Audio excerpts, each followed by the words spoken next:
Video ini menceritakan secara singkat plot dari film The Conjuring 3 The Devil Made Me Do It.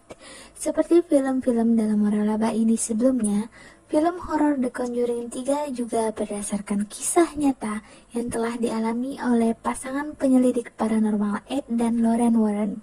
Film ini juga tak kalah seramnya dari The Conjuring Universe. Oke guys, langsung saja kita ke plot filmnya The Conjuring 3. Enjoy! Film ini membawa kita pada tahun 1981 yang pada saat itu terjadi kasus pembunuhan oleh Arne Johnson, dikenal sebagai kasus Devil Made Me Do It. Kasus itu berawal dari David Glatzel yang mengalami serangkaian kejadian horor setelah ia dan keluarganya pindah ke rumah baru. Saat David memasuki kamar yang berisi tempat tidur dengan kasur air, David mulai diganggu dan ditarik oleh makhluk gaib. Untungnya ia berhasil menyelamatkan dirinya. Tetapi makhluk gaib yang jahat itu terus mengincar David, membuat dia menjadi bocah yang mampu menyerang ayahnya sendiri. The Warrens, Ed dan Lorraine, diminta untuk membantu keluarga Glatzel dalam pengusiran iblis di tubuh David. The Warrens memanggil pendeta untuk melaksanakan eksorsisme, but ketika proses eksorsisme berlangsung, poltergeist kencang melanda. Piring-piring mulai terbang dan melukai Pak Pendeta. Keselamatan Ed dan Lorraine pun terancam. Arne Johnson yang ikut membantu marah dan menantang si iblis. Ed melarang Arne untuk berbicara dengan si iblis. Proses eksorsisme berlangsung kacau. Rupanya si iblis jauh lebih kuat guys. Akhirnya si Ed pun diserang oleh si iblis dan hampir meninggal karena serangan jantung. Nah, di tengah kacauan, si Arne berusaha menyelamatkan Ed dan menyadarkan David. Demi menolong si David, Arne berbicara dengan si iblis. Ia menyerahkan dirinya untuk menggantikan David. Dalam kondisi sekarat, Ed melihat iblis pindah ke Arne, dan eksorsisme David selesai begitu saja. Ed pun pingsan, dilarikan ke rumah sakit. Arne dan kekasihnya Debbie Glatzel, kakaknya David, tinggal bersama di rumah Bruno secara gratis. Debbie bekerja membantu di toko dan mengurus anjing. Setelah hari eksorsisme itu, Arne mulai merasakan ada yang aneh dengan dirinya. Ia selalu gelisah, merasa diintai, dan diteror. Bahkan berhalusinasi akibat gangguan iblis tersebut, dan membuatnya membunuh seorang di dunia nyata. Ed yang terbaring di rumah sakit kala eksorsisme David, tiba-tiba sadarkan diri dan langsung menyampaikan ke Lorraine bahwa iblis yang mengganggu David pindah ke Arne. Tetapi peringatan Ed terlambat. Polisi yang dihubungi Lorraine menuju ke tempat Arne. Dalam perjalanan, ia melihat Arne berjalan kaki di pinggir jalan dengan kondisi tangan dan baju yang berlumuran darah. Arne ternyata telah membunuh Bruno Sauls dengan luka 22 kali tusukan di tubuh Bruno. Tetapi Arne mengaku bahwa dirinya melakukan itu dikarenakan kerasukan iblis, dan Debbie pun membela. Ed dan Lorraine mengunjungi Arne di penjara, tetapi tidak ada tanda yang menunjukkan bahwa Arne kerasukan iblis. Arne divonis hukuman mati. Ed dan Lorraine yang mengetahui penyebab Arne melakukan pembunuhan harus membuktikan di depan pengadilan bahwa pemuda itu memang nyata kerasukan dan melakukannya dalam keadaan tidak sadar. Pengacara Arne pun diyakinkan oleh Ed dan Lorraine untuk membantu Arne lolos dari vonis hukuman matinya. Ed dan Lorraine menginvestigasi kasusnya mulai dari eksorsisme David. Mereka juga dibantu Debbie untuk menunjukkan kamar tempat David pertama kali diganggu iblis. Curiga dengan kondisi lantai, mereka memutuskan untuk mengecek basement bagian bawah rumah. Dan Lorraine pun menemukan benda kutukan berupa totem sihir atau dikenal dengan santet yang diduga penyebab kejadian hal-hal mengerikan ini. Siapa yang meletakkan totem sihir dan mengapa keluarga Glatzel menjadi korban? Ed dan Lauren meminta bantuan sahabatnya Drew dalam penyelidikan tersebut.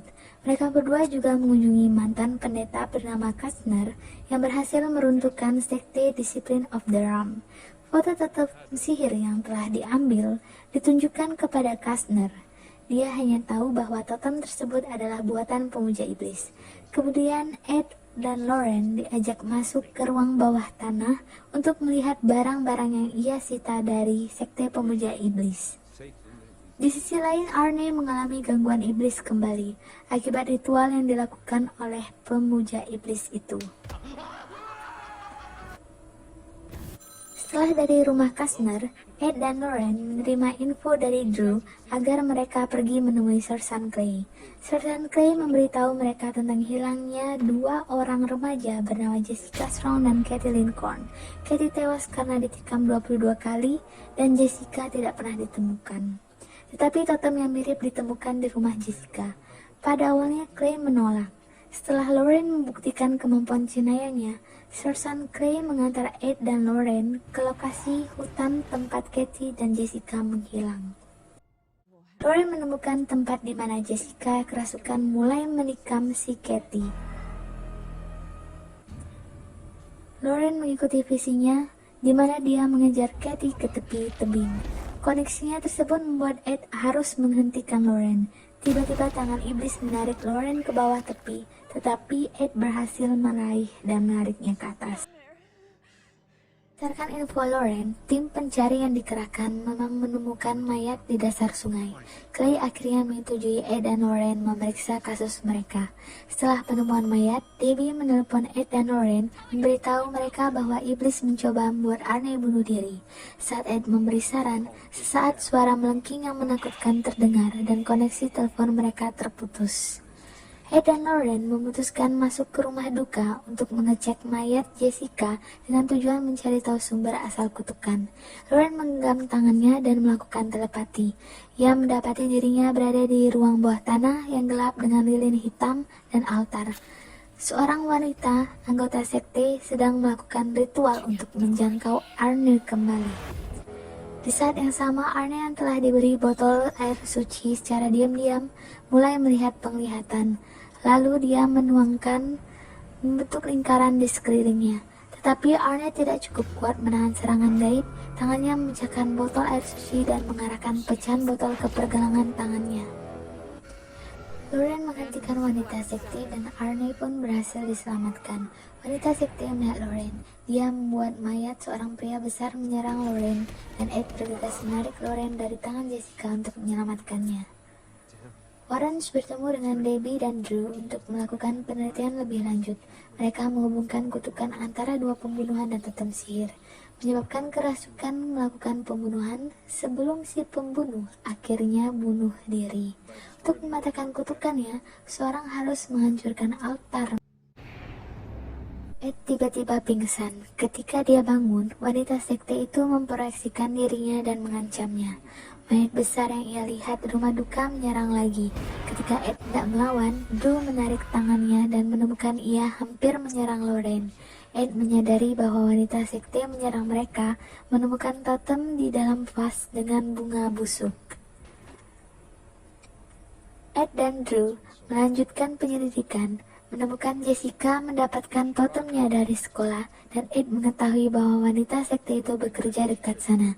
Ed mengingat kembali info dari Lauren dan ia menyadari Lauren sedang dalam bahaya. Ed pun segera bergegas menyusul Lauren. Lauren sudah pergi mengunjungi Kastner untuk meminta bantuan lagi. Dia mengikuti Kastner ke ruang bawah tanah dan mengungkapkan bahwa dia memiliki seorang putri rahasia bernama Isla yang merupakan pemuja iblis. Untuk menghentikan putrinya melakukan kejahatan lebih lanjut, ia memberitahu Lauren. Lauren menyadari Isla datang. Lauren mendapat penglihatan Isla membunuh Kastner. Lauren pun bercepat mencari altar. Sampai di sana, ia berusaha menghancurkannya tetapi ia gagal. Ia pun diserang oleh Isla. Sesampai di halaman rumah Kastner, Ed mendengar Lorraine berteriak. Ed pun menemukan jalan menuju terowongan lewat lubang. Isla menemukan Ed dengan menyamar menjadi Lorraine dan meniupkan serbuk ke wajahnya dan merasukinya. Ed pun mengayunkan palu godam ke Lorraine. Di saat yang sama, Arnie semakin tidak terkendali, menyebabkan jendela di bangsal pecah dan membuat Debbie dan Pastor semakin panik. Arnie bahkan mulai melayang dan mengambil pecahan kaca. Ia mencoba menggorok lehernya, tetapi Debbie sempat menahan tangannya. Lorraine terus menghindari serangan dan menyadarkan Ed yang mengalami kerasukan. Lorraine mengingatkan Ed tentang cinta mereka dan akhirnya Ed pun berhasil terbebas dari kerasukan, menghancurkan altar sekte tersebut dengan palunya. Seketika Arnie pun terbebas dari kerasukan. Isla yang mengetahui ritualnya gagal mencoba menghabisi Ed dan Lorraine, namun semuanya sudah terlambat saat iblis datang untuk menyeret jiwanya ke neraka. Tubuh Isla terputar dan ia pun mati. Beberapa hari setelahnya, Ed dan Lorraine bergabung dengan Debbie di gedung pengadilan. Saat persidangan Arnie berlangsung, pengadilan menyatakan Arnie bersalah atas pembunuhan dan menjalani hukuman 5 tahun penjara. Arnie menikahi Debbie saat di penjara. Adegan terakhir memperlihatkan Ed dan Lorraine ke gazebo yang dibangun olehnya untuk mengenang saat pertama kali mereka berkencan. Oh ya guys, Ed membawa piala altar ke Museum Horror Warren dan memasuki ruangan terlihat foto Falak dan Annabelle.